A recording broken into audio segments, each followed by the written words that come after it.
Bienvenue sur Africa 24 pour suivre en notre compagnie la 43e édition de la Fête nationale de l'unité du Cameroun. Un événement qui a pour thème cette année les forces de défense en synergie avec les forces vives de la nation pour relever les défis sécuritaires et préserver la paix au Cameroun et en Afrique centrale. Nous suivrons cette traditionnelle parade, un défilé civil et un défilé militaire prévu pour cette fête nationale. Et nous reviendrons bien sûr sur la signification de cette fête pour les Camerounais, son histoire, mais aussi sur l'avenir du pays. Avec nous sur ce plateau pour commenter cet événement, nous recevons Samuel Gembok, notre éditorialiste. Bonjour Samuel. Merci, bonjour. Nous recevons aussi Jean-Marie Talley, délégué du JICAM en Europe et groupe de la fiduciaire. Bienvenue. Merci, bonjour. Et nous recevons également M. Mohamed Ly, président du think tank iPod au Sénégal. Bonjour. Messieurs, bienvenue et merci d'être avec nous. Avant de discuter des enjeux qui représentent cette célébration, je vous propose donc de revenir sur cette fête qui a un écho particulier cette année alors que la coalition militaire est encore active dans le nord du pays pour lutter contre Boko Haram. C'est d'ailleurs la ville de Maroua dans le nord du pays qui a été choisie pour débuter les festivités. Nouveau cette année, vous verrez aussi la présence d'un carré de représentants de 10 provinces du Cameroun et dans quelques instants ils descendront ce boulevard 20 mai qui porte le nom bien sûr de cette journée. Alors on sent que cette unité est symbolisée, mais est-ce qu'elle est effective ou est-ce qu'elle est souhaitée? Qui veut commencer? Samuel peut-être? Oui, elle est effective, même si on peut remarquer quelques défis encore à relever. Rien n'est acquis, rien n'est définitivement acquis. C'est une unité qui est à préserver. Je pense qu'il y a eu par le passé des combats intenses et une habileté politique de la part des hommes politiques de cette époque-là. Je fais appel là à Madoua Yedjo qui était l'ancien président, mais aussi à John Goufoncha en 1961 qui ont décidé de mettre sur la table la question de l'unité nationale, de rassembler autour d'un même idéal les deux parties du Cameroun qui avaient été divisées en 1916.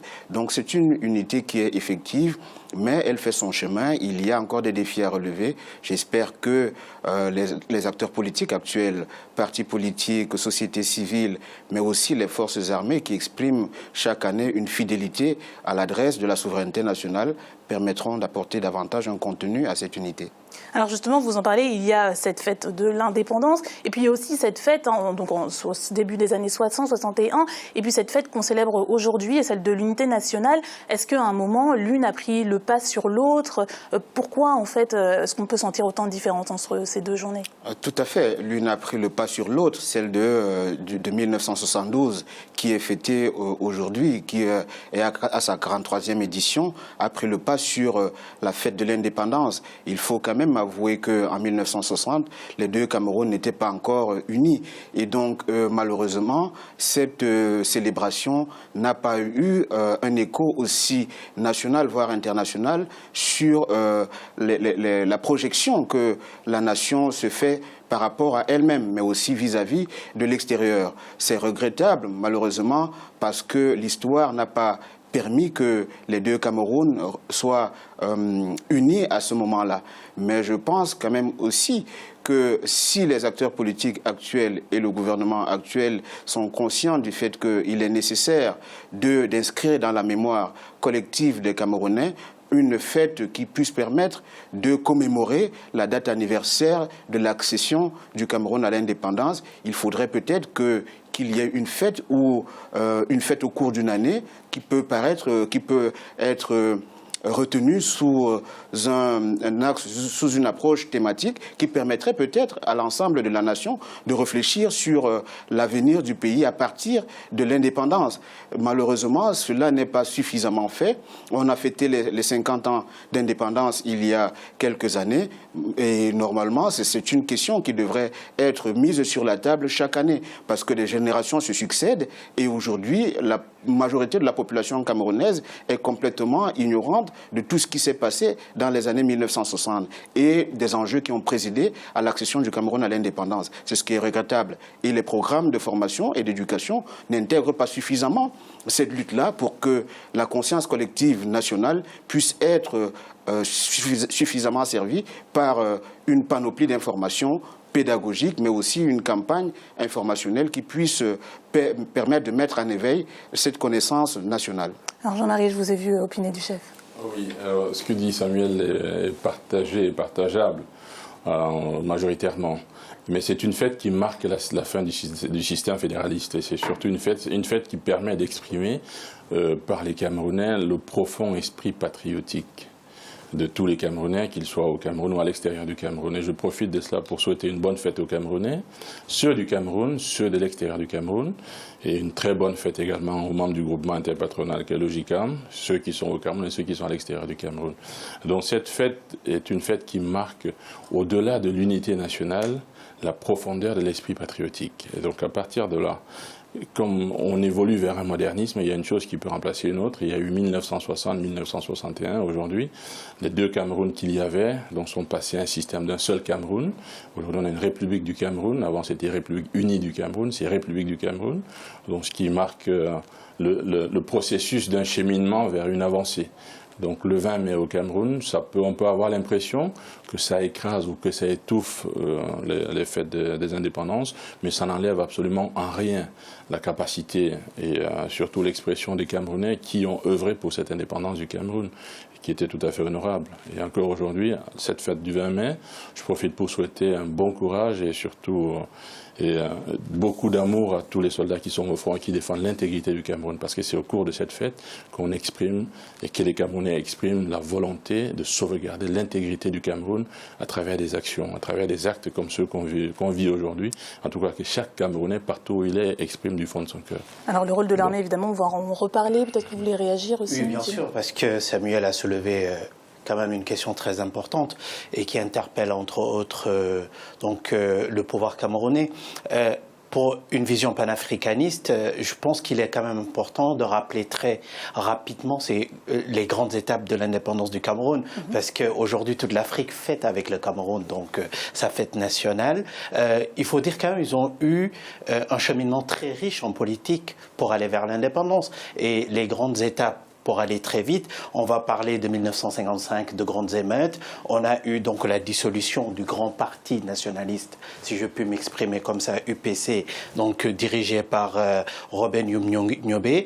Il y a eu la dissolution de ce parti donc par Edgar Faure. On a eu la loi cadre. Après cela, donc le Premier ministre qui était en place, M. Mida, n'a pas voulu accepter ce Cameroun qui va en indépendance en UPC, qui a démissionné. Et là, Amadou Ahidjo arrive en 58 et en 60, il prononce cette fameuse phrase Camerounais, Camerounaise. Donc le Cameroun est indépendant.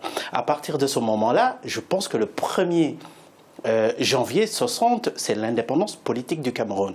Maintenant, en 61, qu'est-ce qu'on peut dire aux générations d'aujourd'hui qui voient cette indépendance-là? C'est qu'il y a eu une Cameroun anglophone qui s'est prononcée en 61 sur deux questions. Voulez-vous vous autodéterminer, oui ou non? Après, voulez-vous être rattaché au Cameroun déjà indépendant? Et là, c'est le Southern qui dit oui, on veut, tous les deux disent oui, on veut, et le Nord se rapplique au Nigeria et le Sud au Cameroun. Donc en 61, c'est une autre date. Commémorer donc une indépendance, c'est quand même commémorer un événement qui a changé profondément la vie d'un peuple. Et alors, ce qu'on retrouve, c'est qu'en 72, le 20 mai, ce jour-là, que je respecte pour les Camerounais, ce n'est qu'un jour de changement institutionnel. Mais justement, ce que dit Samuel, c'est qu'il est plus fort, ce jour de changement institutionnel. Le pouvoir d'aujourd'hui veut en faire un jour plus fort que les autres. Il faut le dire comme on le ressent à l'extérieur du Cameroun. Non, moi, je le dis en panafricaniste ami. Mais je pense que l'histoire ne peut pas être... Il faut éviter certains révisionnismes. Moi, je parle à des amis camerounais. Quand je parle de M. Nyobé, parce que nous, de façon livresque, et parce qu'on aime cette Afrique-là, on essaie de découvrir comment on en est arrivé dans plusieurs pays à l'indépendance. On découvre qu'avant 60, parce qu'on a pensé que c'est 60 l'année d'indépendance de tous les pays, le Cameroun était représenté à l'ONU. Monsieur Nyobe a fait donc des déclarations quand même à la tribune des Nations Unies pour demander leur indépendance. Ils ont eu une autodétermination très poussée dans ce pays-là. Ben maintenant, il y a des choses qui cachent d'autres sans fâcher personne. On a un président qui est sur place depuis plus de 30 ans et autres, mais cela ne donne pas un indicateur assez riche de la vitalité de la classe politique camerounaise post-indépendance depuis la fin de la Deuxième Guerre mondiale. Et c'est ce que ça occulte. Est-ce qu'un pays...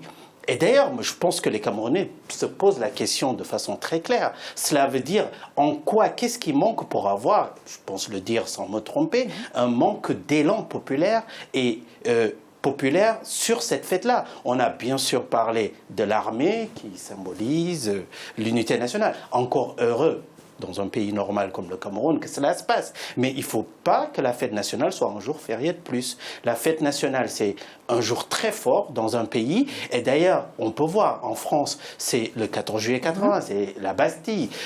Aux États-Unis, c'est le 4 juillet. Le 1er octobre pour les Chinois, pour la République populaire de Chine. Ce sont des jours indiscutables dans ces pays-là.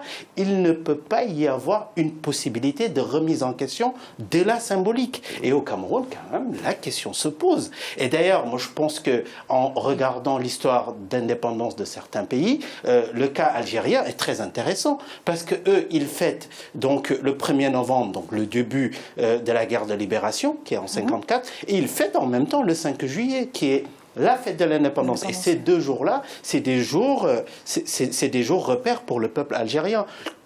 Je pense que le Cameroun s'enrichirait et enrichirait donc ces jeunes générations avec ces dates-là en apprenant, parce qu'on va 43e, c'est la première question que je me pose, qu'avant 43 ans, cette histoire camerounaise, elle est pleine et il n'y a aucun révisionnisme qui puisse permettre de, je peux même dire 58, mais prenons les dates du 1er janvier 60 et du 1er octobre 61, que ce sont des dates importantes qu'on commémore et qui, je pense, très facilement fédérerait le peuple camerounais pour leur rappeler leur histoire et je pense d'un grand peuple dont ils peuvent être fiers. Jean-Marie ? Oui, je voulais c'est pas forcément un rectificatif, mais dire à Mohamed qu'est-ce qu'il dit, l'analyse qu'il fait est très intéressante. Sauf que la fête du 20 mai n'occulte pas du tout la fête des indépendances du Cameroun de 1960-1961. Simplement, le Cameroun a acquis une indépendance, mais on peut dire, entre guillemets, une indépendance de manière dispersée, un peu dans le désordre, parce qu'il ne faut pas oublier que le Cameroun, une bonne partie s'est ralliée au Nigeria.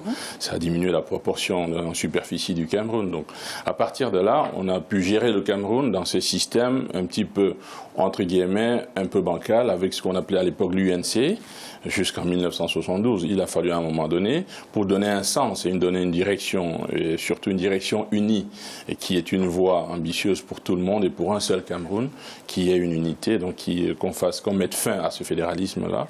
D'où la fête du 20 mai, il a bien fallu arrêter une date, dont cette date-là était celle-là, celle du 20 mai, que suivent en réalité tous les Camerounais. Donc les Camerounais apprécient et suivent. Maintenant, en matière d'organisation, ça relève du pouvoir en place. Alors, est-ce que le pouvoir en place intègre toutes les composantes politiques? Tu as cité l'UPC tout à l'heure, si je peux me permettre de te le dire. L'UPC existe toujours au Cameroun. Ça avait été effacé, c'est revenu. Alors, je me permets juste de vous interrompre. Vous avez parlé tous les trois à un moment donc, du rattachement d'une partie du Cameroun au Nigeria. Mais justement, est-ce que ce détachement, à un moment, n'a pas contribué à fracturer un petit peu le territoire camerounais et à faire en sorte qu'on ait l'impression qu'il y ait vraiment un Nord Cameroun et un Sud Cameroun et qui pourrait expliquer quelques incursions du mouvement Boko Haram? Oui, naturellement, ça a fragilisé à l'époque, ça a fragilisé un petit peu le Cameroun, parce que d'abord diminué de sa superficie en termes géographiques, mais aussi diminué de ses populations, parce que ça a coupé quand même les familles camerounaises en deux, une partie qui se retrouve au Nigeria, une partie qui se retrouve dans le Cameroun. Mais de là à dire que c'est ça qui serait l'élément qui a permis à l'installation du système, en tout cas du système mafieux et horrible qu'on a Boko Haram aujourd'hui, je ne pense pas, parce que depuis ce temps, tous ceux qui étaient à l'intérieur des frontières du Cameroun, ont marqué leur approbation et surtout leur amour pour un Cameroun uni, donc pour un seul Cameroun. Il n'y a jamais eu réellement, et ça je le dis ici sous le contrôle de mon frère et compatriote Samuel, quand on a été au lycée, au Cameroun, à l'école, on ne s'est jamais posé la question de savoir si tu viens du nord, du sud, de l'ouest, de l'est ou du centre. On ne s'est jamais posé cette question. Tu es Camerounais, un point, c'est tout. Et quand tu vis au Cameroun, tu es Camerounais. C'est d'abord ça le socle principal. Et on a tous vécu comme ça. Les Camerounais ont tous vécu comme ça. Maintenant, ce qui s'est passé... Est-ce qu'une partie géographique n'a pas été délaissée d'une certaine façon? Disons que là, c'est une question de gestion de développement. Là, c'est autre chose. Donc, c'est une question de gestion de développement et surtout une question aussi d'incursion en termes de gestion politique de certaines régions. Il appartient au pouvoir en place, que ce soit celui avant ou celui actuel, de prendre ses responsabilités parce qu'il a quand même oublié des pans entiers des régions du Cameroun. Pas simplement des régions rattachées au Nigeria, mais des régions, on a à l'est du Cameroun, on a au sud du Cameroun, à l'ouest du Cameroun, il y a énormément de régions qui ont été complètement délaissées en termes de développement. Et quand on sait que s'il n'y a pas de développement, si on ne peut pas vivre décemment, on ne peut pas soigner décemment, on sait qu'on est ouvert un peu à tout ce qui peut arriver. Comme on voit la fragilité aujourd'hui des populations qui, entre guillemets, sont passés de l'autre côté à l'époque au Nigeria, qui peut-être ont s'aimé ou ont laissé s'installer le socle de criminels qu'on a aujourd'hui au Cameroun, dont le Cameroun se débat si bien.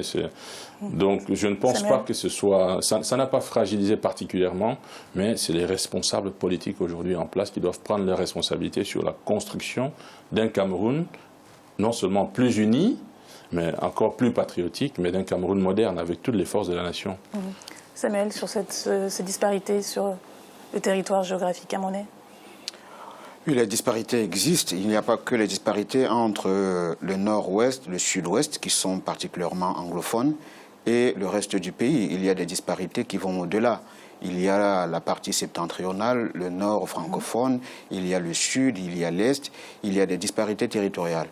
En ce qui concerne l'unité nationale, je pense que, et Mohamed l'a si bien relevé, il y a un problème au niveau de la vision politique et de la gestion politique de cette question de l'unité nationale.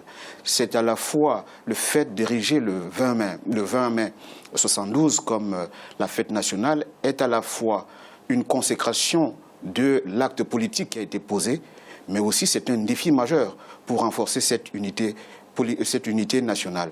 Pourquoi? Parce que le fait à chaque fois de revenir sur la fête nationale du 20 mai permet justement au peuple camerounais d'être fier du chemin parcouru. Mais en même temps, ça soulève des problèmes qui sont justement liés à ces disparités territoriales, où certains conservateurs ou certains conservatismes refont surface et reviennent pour évaluer ce qui a été fait de façon extrêmement critique.